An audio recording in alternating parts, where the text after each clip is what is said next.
হাসর আরবি শব্দ। এর অর্থ সমাবেশ, সম্মিলন, সমাগম ইত্যাদি। কিয়ামত ও পুনরুত্থানের পর যে ময়দানে পৃথিবীর প্রাণীকুলের বিচার ও প্রতিদানের জন্য সমবেত করা হবে সেটা হাসরের ময়দান। হাসরের ময়দান খুব ভয়াবহ ও বিভীষিকাময়। হাসরের ময়দানের অবস্থান পবিত্র কোরআনে এসেছে, সেদিন এই পৃথিবী ও আকাশ পরিবর্তিত হয়ে অন্য এক পৃথিবীতে রূপান্তরিত হবে, আর মানুষকে উপস্থিত করা হবে আল্লাহর সামনে, যিনি একক ও পরাক্রমশালী। সূরা ইব্রাহিম আয়াত ৪৮। হাসরের ময়দানে মূলত কেন্দ্র হবে শামভূমি, বর্তমানে সিরিয়া, জর্ডান, ফিলিস্তিনি, ইসরায়েল, লেবানন, ইরাক, তুরস্ক, মিশর ও হেজাজ অঞ্চলে। হাদিসে বর্ণিত আছে, শামভূমি অন্তর্ভুক্ত। হযরত হাকিম ইবনে মুয়াবিয়া বাহাজি রাদিয়াল্লাহু তাআলা থেকে বর্ণিত, তিনি বলেন, রাসূলুল্লাহ সাল্লাল্লাহু আলাইহি ওয়াসাল্লাম, এই স্থানেই তোমাদের হাসর হবে, এই স্থানেই তোমাদের হাসর হবে, এই স্থানেই তোমাদের হাসর হবে ৩ বার বলেন। মানুষের উপস্থিতির অবস্থা। ইসরাফিল আলাইহিস সালাম দ্বিতীয়বার সিংগায় ফু দিলে মানুষ যার যার কবর থেকে উঠে হাসরের ময়দানের দিকে ছুটতে থাকবে। মানুষ সাধারণত পা দিয়ে ভর করে হাঁটবে, কিন্তু হাসরের ময়দানে কিছু মানুষ চেহারার উপর ভর করে হাঁটবে। হযরত আবু হুরায়রা রাদিয়াল্লাহু তাআলা আনহু থেকে বর্ণিত, রাসূল সাল্লাল্লাহু আলাইহি ওয়াসাল্লাম বলেন, হাসরের ময়দানে মানুষকে ৩ ভাবে উপস্থিত করা হবে।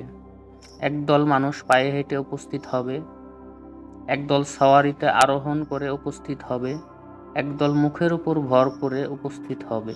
এক সাহাবী জিজ্ঞেস করলেন, হে আল্লাহর রাসূল, মানুষ মুখের উপর ভর করে কিভাবে চলবে? রাসূল সাল্লাল্লাহু আলাইহি ওয়াসাল্লাম বললেন, যে মহান সত্তা পৃথিবীতে তোমাদেরকে ২টো পায়ে ভর করে হাঁটার শক্তি দিয়েছে, হাসরের ময়দানে চেহারায় ভর করে হাঁটার শক্তিও তিনি দিতে পারেন। ভালোভাবে বুঝে নাও, তারা তাদের মুখের দ্বারাই জমিনের প্রতিটি টিলা ও কাঁটা থেকে নিজেকে রক্ষা করতে পারবে। বুখারী ৪৭৬০, মুসলিম ২৮০৬, তিরমিজি ৩১৪২। আল্লাহ তাআলা বলেছেন, তাদের জাহান্নামের পথ হাসর, কবর, চেহারায় ভর করে হাঁটিয়ে দৃষ্টি, শ্রবণ ও বাকশক্তিরহিত অবস্থায় সেটা সবচেয়ে নিকৃষ্ট জায়গা ও বক্রপথ। সূরা ফুরকান আয়াত ৩৪। আল্লাহ তাআলা বলেন, আর যে আমার স্মরণ থেকে মুখ ফিরিয়ে নেবে তার জন্য হবে নিশ্চয়ই এক সংকুচিত জীবন। আমি তাকে কিয়ামত দিবসে উঠাবো অন্ধ অবস্থায়। সে বলবে, হে আমার রব, কেন আপনি আমাকে অন্ধ অবস্থায় উঠালেন, অথচ আমি তো ছিলাম দৃষ্টিশক্তি সম্পন্ন? তিনি বলবেন, এমনভাবেই তোমার নিকট আমার নিদর্শন বানিয়ে এসেছিল, কিন্তু তুমি তা ভুলে গিয়েছিলে এবং সেভাবেই আজ তোমাকে ভুলে যাওয়া হলো। সূরা তহা আয়াত ১২৪ থেকে ১২৬। তিনি আরও বলেন, আর আমি কিয়ামতের দিন তাদেরকে একক কবরে উপুড় করে অন্ধ মুখ ও বধির অবস্থায় তাদের আশ্রয়স্থল জাহান্নাম, কখনোই তা নিজস্ব হবে। যখনই তার নিস্তেজ হবে তখনই আমি তাদের জন্য আগুন বাড়িয়ে দিব। সূরা বনী ইসরাঈল আয়াত ৯৭।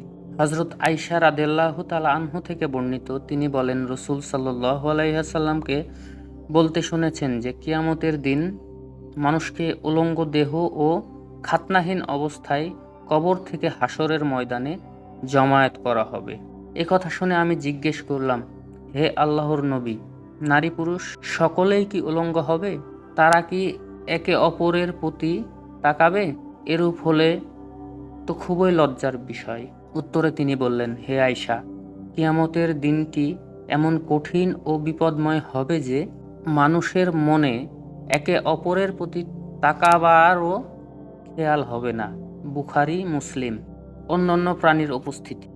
পৃথিবীতে যত রকম প্রাণীর আবির্ভাব ঘটেছে সব প্রাণীকেই হাসরের ময়দানে উপস্থিত করা হবে।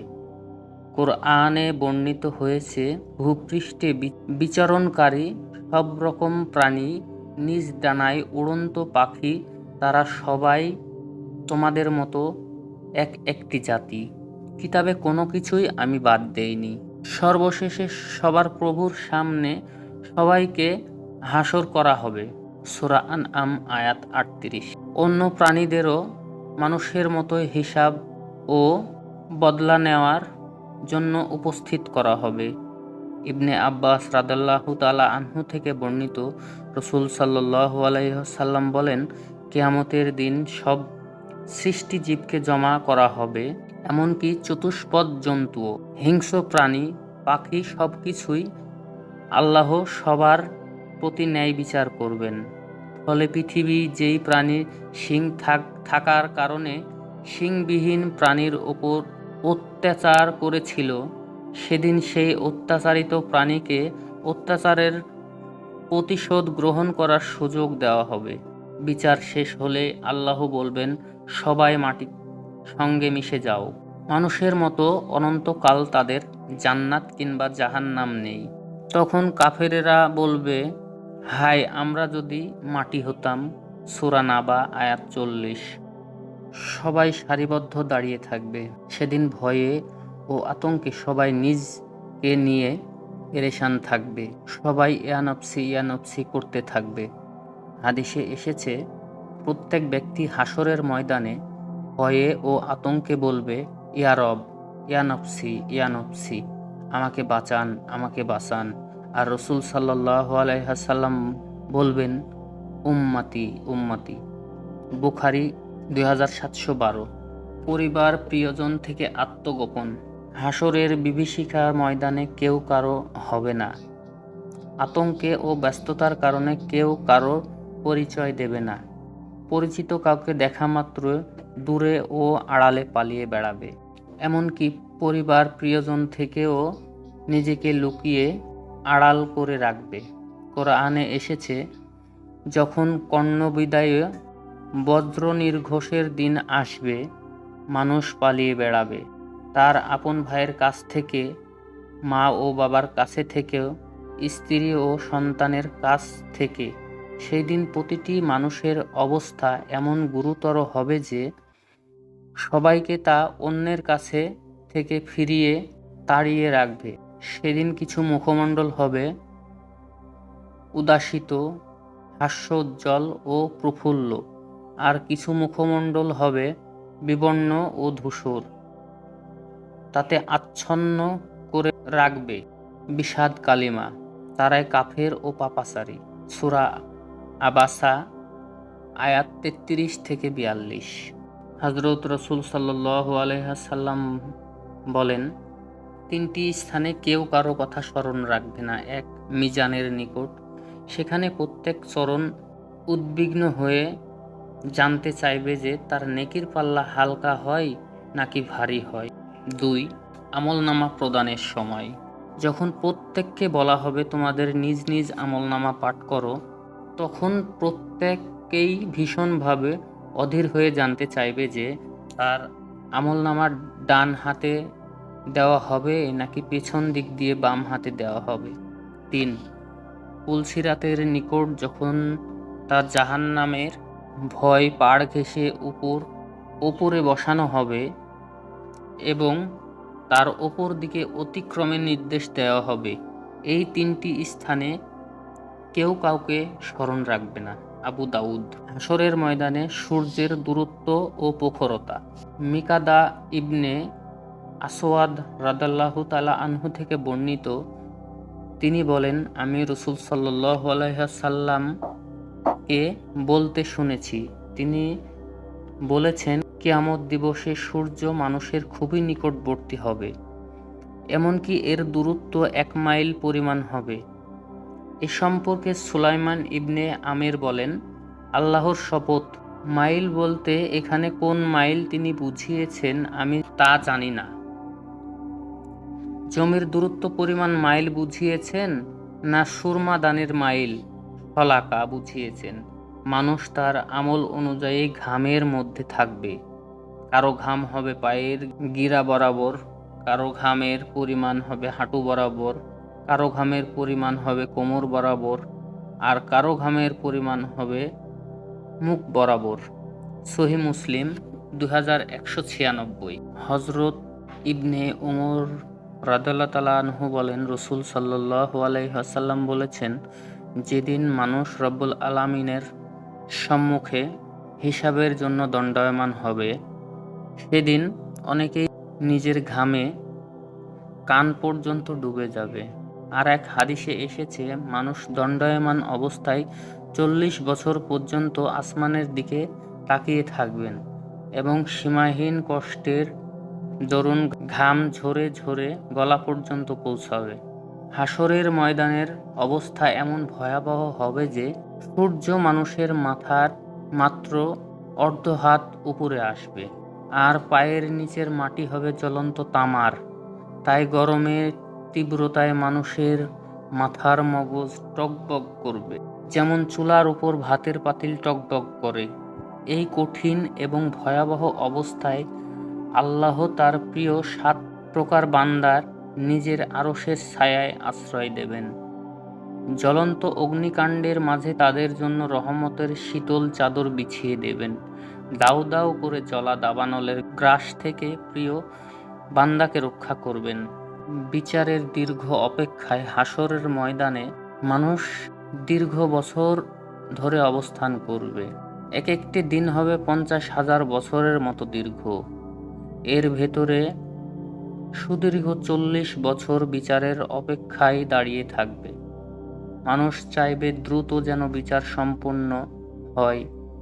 হযরত আব্দুল্লাহ ইবনে মাসউদ রাদিয়াল্লাহু তাআলা আনহু থেকে বর্ণিত, রাসূল সাল্লাল্লাহু আলাইহি ওয়াসাল্লাম বলেন, আল্লাহ তাআলা হাসরের ময়দানে পৃথিবীর আরম্ভ থেকে সমাপ্তি পর্যন্ত সব মানুষকেই জমা করবেন।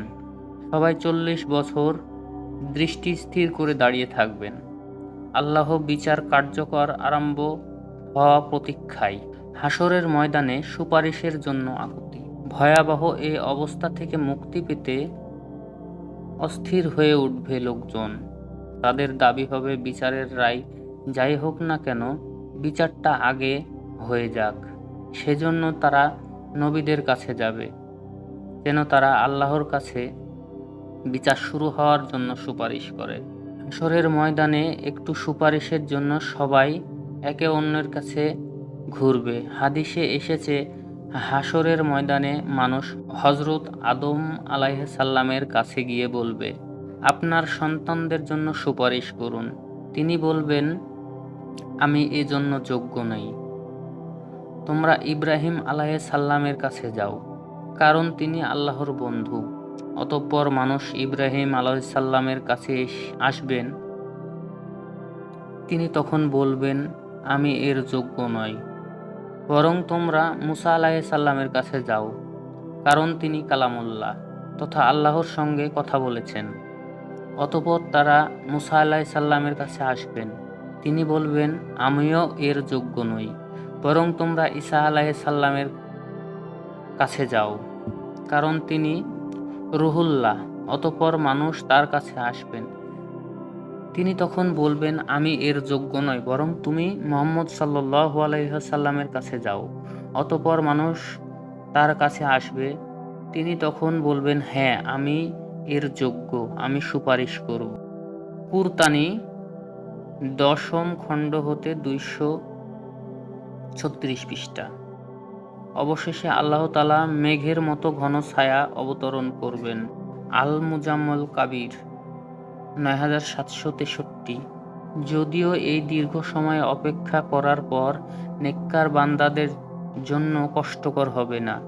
আল্লাহর বিশেষ রহমতে তারা স্বাভাবিক দিনের মতোই থাকবে। এরপর মানুষ পৃথিবীতে যেসব আমল করেছে সেসব বিচার হবে এবং এর প্রত্যেককেই প্রতিদান দেওয়া হবে।